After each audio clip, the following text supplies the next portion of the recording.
IPL 2026 ആരാധകരെ മുൾമുനയിൽ നിർത്തിയ ഒരു അവിശ്വസനീയ ത്രില്ലർ പോരാട്ടത്തിനാണ് ക്രിക്കറ്റ് ലോകം സാക്ഷ്യം വഹിച്ചത്.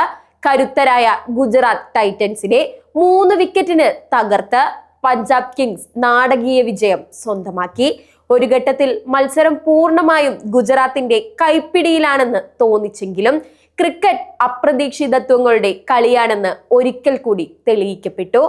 ആദ്യം ബാറ്റ് ചെയ്ത ഗുജറാത്തിനായി ക്യാപ്റ്റൻ ശുഭ്മാൻ ഗിൽ 27 പന്തിൽ 39, ജോസ് ബട്ട്ലർ 33 പന്തിൽ 38 നൽകി തുടക്കം ഗംഭീരമാക്കിയപ്പോൾ മധ്യ ഓവറുകളിൽ Glenn Phillips, Washington Sundar, Rahul എന്നിവർക്ക് സ്കോറിംഗ് വേഗത കൂട്ടാൻ കഴിയാതെ പോയത് അവർക്ക് തിരിച്ചടിയായി. നിശ്ചിത ഓവറിൽ 162 എന്ന സ്കോറിൽ ഗുജറാത്ത് ഒതുങ്ങിയപ്പോൾ വിജയലക്ഷ്യത്തെക്കാൾ 20 റൺസോളം കുറവായിരുന്നു അത്. പഞ്ചാബിനായി വിജയകുമാർ വൈശാഖ് 3 വിക്കറ്റും ചഹൽ 2 വിക്കറ്റും നേടി മികച്ച പ്രകടനം പുറത്തെടുത്തു. മറുപടി ബാറ്റിംഗിൽ പ്രഭ്സിമ്രാൻ സിംഗ് 24 പന്തിൽ 37 റൺസ് എന്ന കരുത്തിൽ മുന്നോട്ടു പോയി. ഒരു ഘട്ടത്തിൽ 110-ന് 2 വിക്കറ്റ് എന്ന ശക്തമായ നിലയിലായിരുന്നു പഞ്ചാബ്. പെട്ടെന്നത് തകരുകയായിരുന്നു. കേവലം 8 റൺസിനിടെ ശ്രേയസ് അയ്യർ, മാർക്കസ് സ്റ്റോനിയസ് എന്നിവരുൾപ്പെടെ 4 വിക്കറ്റുകളാണ് അവർക്ക് നഷ്ടമായത്. പ്രസിദ്ധ് കൃഷ്ണയുടെ തകർപ്പൻ ബോളിംഗ് ആണ് ഗുജറാത്തിന് മത്സരത്തിൽ മുൻതൂക്കം നൽകിയത്.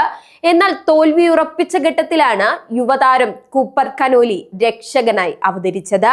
അരങ്ങേറ്റ മത്സരത്തിൽ തന്നെ സമ്മർദ്ദങ്ങളെ അതിജീവിച്ച് 44 പന്തിൽ പുറത്താകാതെ 72 റൺസ് നേടിയ കനോലി 5 പന്തുകൾ ബാക്കി നിൽക്കെ പഞ്ചാബിനെ വിജയ തീരത്തെത്തിച്ചു. ഈ ആവേശകരമായ വിജയത്തിന് ശേഷം തങ്ങളുടെ മിഡിൽ ഓർഡറിലെ തകർച്ച പഞ്ചാബ് കിങ്സിന് വലിയ ആശങ്കയായി തുടരുന്നു. മറുവശത്ത് മികച്ച ഫോമിലായിരുന്ന പ്രസിദ്ധ് കൃഷ്ണയെ ബൗളിംഗിൽ വൈകി പരീക്ഷിച്ചതിൽ ഗുജറാത്ത് ടൈറ്റൻസും ഖേദിക്കേണ്ടി വരും. തോൽവി മുഖത്ത് നിന്ന് ടീമിനെ കൈപിടിച്ചുയർത്തിയ അത്ഭുത പ്രകടനങ്ങളിലൂടെ കൂപ്പർ കനോലി മത്സരത്തിലെ മികച്ച താരമായി തിരഞ്ഞെടുക്കപ്പെട്ടു. സീസണിലെ പഞ്ചാബിന്റെ ഈ തിരിച്ചുവരവ് പോയിന്റ് ടേബിളിൽ വലിയ മാറ്റങ്ങളും ഉണ്ടാക്കുമെന്ന് ഉറപ്പാണ്. ഇനിയുള്ള മത്സരങ്ങളിൽ മിഡിൽ ഓർഡറിലെ പോരായ്മകൾ പരിഹരിച്ച് മുന്നേറാൻ പഞ്ചാബിന് സാധിക്കുമോ എന്ന് നമുക്ക് കാത്തിരുന്നു കാണാം.